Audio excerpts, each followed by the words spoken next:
आज हम लोग सीखने जा रहे हैं माध्य, माध्यिका, बहुलक तथा परिसर।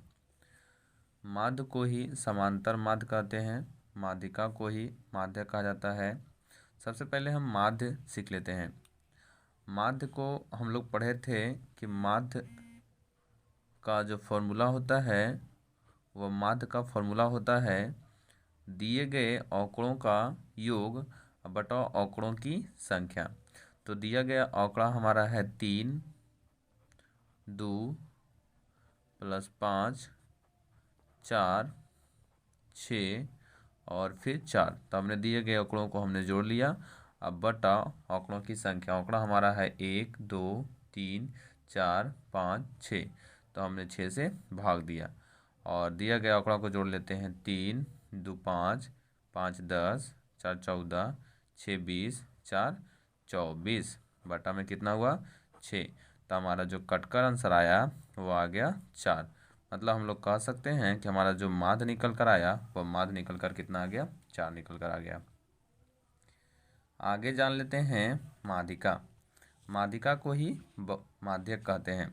माध्यिका निकालने से पहले दिए गए आंकड़ों को या फिर आरोही क्रम में या अवरोही क्रम में सजा लिया जाता है।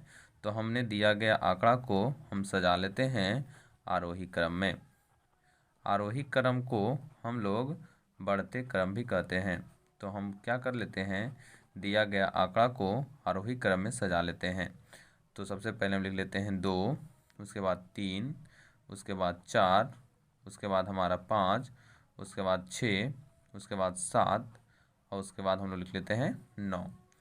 1 2 3 4 5 6 7, 1 2 3 4 5 6 7।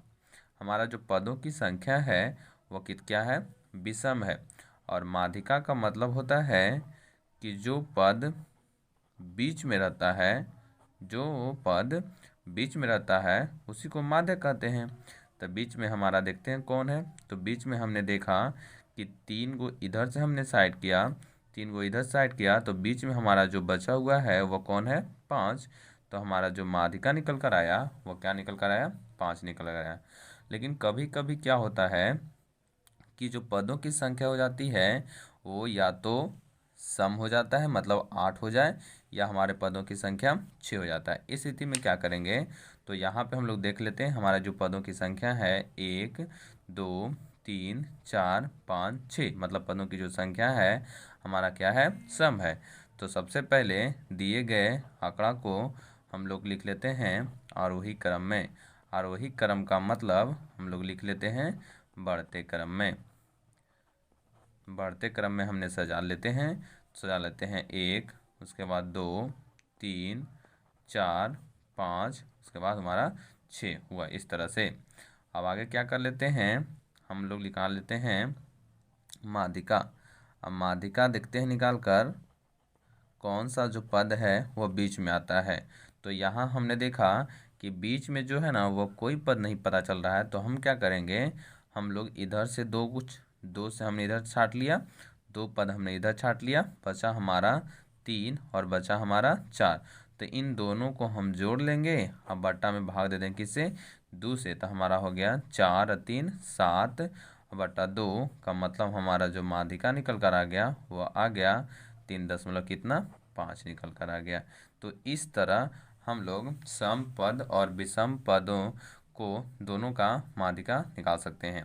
आगे हम सीख लेते हैं बहुलक, जिसको इंग्लिश में मोड कहते हैं।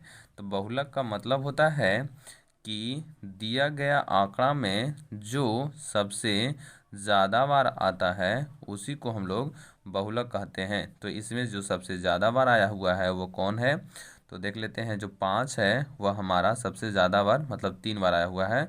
तो हमारा जो बहुलक हो जाएगा वो कितना हो जाएगा, 5 हो जाएगा। इस तरह एक और क्वेश्चन देख लेते हैं बहुलक में। यहाँ हमारा जो क्वेश्चन है वह है 1 3 0 3 1 फिर 3। इसमें हम लोग जो बहुलक देख लेते हैं वह जो बहुलक हो जाएगा, इसमें सबसे जो ज़्यादा बार आया हुआ है वह सबसे ज़्यादा आया हुआ है कितना, 3 जो हमारा है वह सबसे ज़्यादा बार आया हुआ है। इसलिए हमारा जो बहुलक हो जाएगा वह कितना हो जाएगा, 3 हो जाएगा, इस तरह से। आगे हम लोग सीख लेते हैं परिसर। तो परिसर में हम लोग जानेंगे कि परिसर हमारा क्या होता है। तो परिसर को इंग्लिश में रेंज कहते हैं। अब परिसर हमारा जो होता है वो क्या होता है, सबसे दी गई आंकड़ों में सबसे बड़ी संख्या। तो सबसे बड़ी संख्या हमारा 12 और सबसे छोटी संख्या के अंतर को ही परिसर कहते हैं। सबसे बड़ी संख्या और सबसे छोटी संख्या के अंतर को ही परिसर कहते हैं। तो सबसे बड़ी संख्या हमारा 12 और सबसे छोटी संख्या जो है वो 2 है। तो दोनों का हमने अंतर निकाला तो निकल कर आया 10। इसी को हम लोग कहते हैं परिसर। उम्मीद है आप लोगों को अच्छा लगा। अगर अच्छा लगा तो चैनल को सब्सक्राइब करें और शेयर करें। जय हिंद, जय भारत।